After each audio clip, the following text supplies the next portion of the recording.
Hi everyone, Damien Fitzpatrick here from Bondi Vite. It's my pleasure today to join the UFit team on their 1 month and 1 goal challenge. I've been asked to speak to you guys specifically on sleep. I know this is a topic that I know a little bit about through my rugby career. We obviously were taught quite extensively about sleep. Sleep is one of those things in life that is, one of the 4 really essential elements of it. Oxygen, food, hydration and sleep are the 4 main things that us as human beings need to tick over day on day. Unfortunately, sleep is also probably the first thing that gets sacrificed in life when things get stressful or busy. Often it's sleep that is put to a side. I've read a fantastic book that taught me a lot about my sleep hygiene.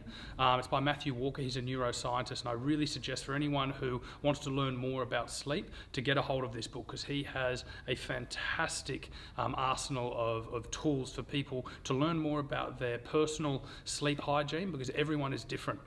He goes in and talks probably about 2 main elements of sleep that I want to go into a little bit of detail about, and that's cortisol and also melatonin. And these 2 things you probably would have heard of before. So for us as humans, our circadian rhythm is what drives our sleep. So cortisol, which is different to melatonin, cortisol is actually what keeps us awake. So in the morning, cortisol is actually the light from outside that goes into the body. So if we can generate cortisol through sunlight in the morning, it actually enables us to have more energy and keeps us quite alert during the day. As the day progresses and night starts to come upon us, that's when the melatonin kicks in, and that's what turns your circadian rhythm into going, okay, now it's time for sleep.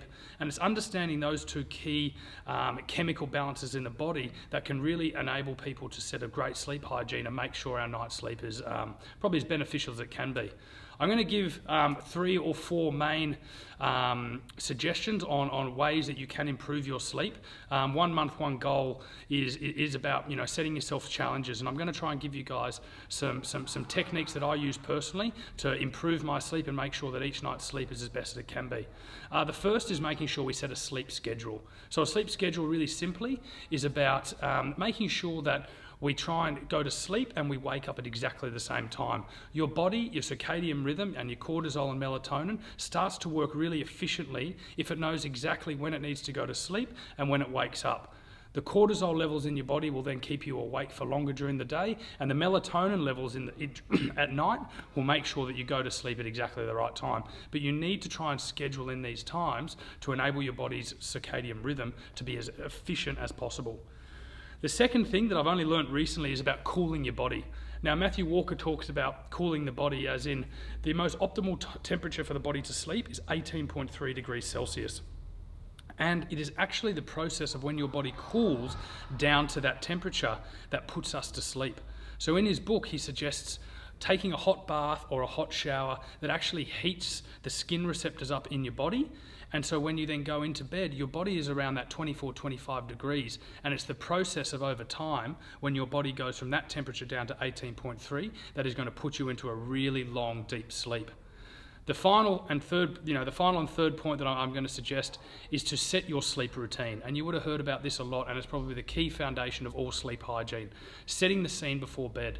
So for me, about an hour before I go to sleep at 10 p.m. I like getting up quite early. So for me to try and get my 7 to 8 hours, which is for me recommended for my age, I need to go to bed at about 10 p.m, which means at 9 p.m, I'm starting to switch all the bright lights off in my house because I no longer want to have that cortisol in my body. I want to have melatonin starting to take over.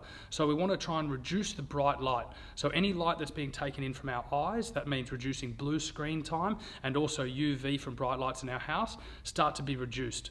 I take a shower, which then starts to heat me up, and I try and do some light reading. This, at that time, starts to really mellow the body out. So by the time it gets, to 9:45, my body's, in that zone where it's ready to go to sleep, and I find my night's sleep is really efficient, and I wake up feeling nice and alert and energetic. There are times when I don't plan my meals right. I'm eating too close to bed. I'm exercising too late into the evening. That can really disrupt that process. And I'm sure for all of you guys, you'll know when you've had a really poor night's sleep, it's probably for one of so many factors that you can really easily identify. But I'm suggesting for you guys, try and, the goal that I'm giving you for this month is to set yourself a routine. right into YouFit, post it on Instagram. Tell us what your routine is. It might be a 20-minute routine or it might be an hour routine like myself, but challenge yourself to try and do the same thing for this month and just see the results on how you sleep. Anyway, looking forward to hearing how everyone's going. I'm going to make sure I keep a diary log of mine as well.